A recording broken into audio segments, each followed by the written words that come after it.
Jangan lupa subscribe YouTube channel Metro TV News dan jangan lupa nyalakan notifikasinya. Saksikan saat ini adalah kedatangan vaksin tahap ke-7, yaitu vaksin Sinovac yang datang dari Tiongkok, China.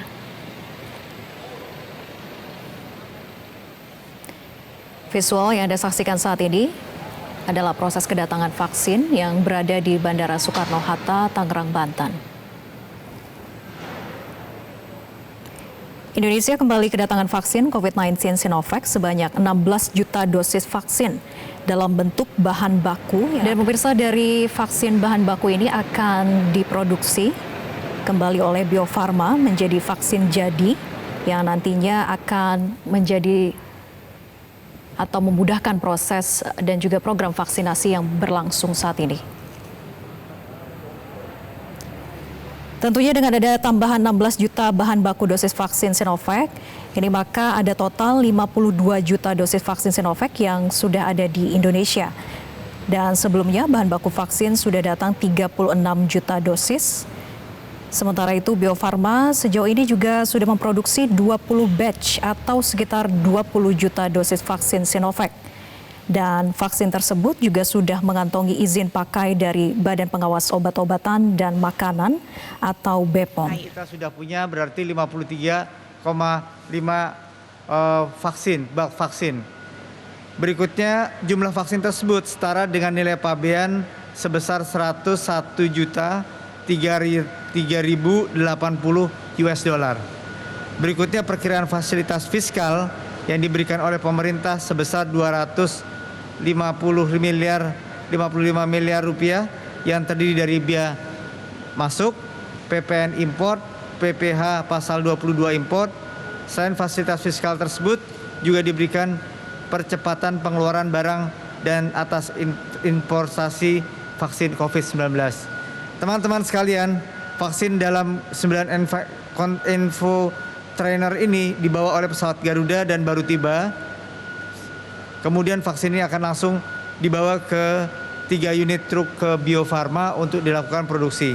Tentu saja nanti setelah diproduksi akan dievaluasi baik secara mutu sebelum oleh Badan BPOM sebelum nanti akan dijadikan vaksin yang akan dipakai oleh masyarakat. Teman-teman sekalian, ketersediaan vaksin menjadi sangat vital dalam menjaga program vaksinasi yang dijalankan oleh pemerintah. Hingga saat ini kita melakukan pace atau pengaturan kecepatan berdasarkan atas ketersediaan vaksin. Dengan adanya suplai tambahan vaksin yang baru pada hari ini, maka tentu pace dan kecepatan vaksin per hari akan terus kita tingkatkan sehingga kita akan mencapai 181,5 juta vaksin yang akan kita jadikan target untuk memperoleh herd immunity atau imunitas komunal dalam waktu yang secepat-cepatnya. Selain kesediaan vaksin, dalam kesempatan ini kami mengucapkan terima kasih sebesar-besarnya kepada TNI dan Polri yang terus mengawal proses dari mulai kedatangan sampai transportasi ke Bio Farma dan distribusi ke seluruh wilayah Indonesia.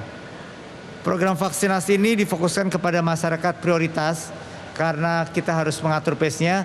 Sudah dilakukan kegiatan vaksinasi kepada 100% sebanyak 1,4 juta lebih tenaga kesehatan. Dan pada tahap ini kita akan melakukan vaksinasi kepada kelompok lansia dan petugas publik. Presiden Joko Widodo kemarin menyaksikan vaksinasi massal di Kecamatan Kau, Kabupaten Halmahera Utara, Provinsi Maluku Utara, salah satu wilayah terpencil di Indonesia dengan jumlah penduduk sekitar 9.400 orang, dengan menargetkan setiap harinya ada 100 orang yang divaksin, mulai dari pelayanan publik, petani, pedagang pasar, dan kemudian tentu juga lansia. Pemerintah juga membangun pusat vaksinasi tersebar di Indonesia untuk melakukan percepatan proses vaksinasi. Karena vaksinasi ini narasinya bukan menjadi program vaksinasi lagi, tetapi gerakan vaksinasi. Dengan melakukan gerakan vaksinasi ini, maka akan seluruh elemen masyarakat terlibat di dalamnya untuk berperan serta mensukseskan proses vaksinasi. Teman-teman sekalian, hingga saat ini sudah 6 juta orang divaksinasi, 3 juta diantaranya telah diberikan dosis kedua. Jadi kita sudah melakukan 9 juta suntikan untuk program untuk gerakan vaksinasi hingga hari ini. Sejak dilakukan evaluasi dan dilaksanakan, kita melihat sejumlah data yang menggembirakan. Jumlah tenaga kesehatan tadi sudah 100%, penurunan angka tenaga kesehatan yang terpapar COVID juga sudah mulai menurun. Kemudian terjadi penurunan kasus aktif COVID di semua daerah di Indonesia dan penurunan bor atau bed okupansi rasio rumah sakit di seluruh rumah sakit vertikal yang kita evaluasi di Indonesia. Ini membuktikan bahwa vaksin memperoleh manfaat yang besar dan mengurangi resiko terjadinya keparahan akibat COVID-19.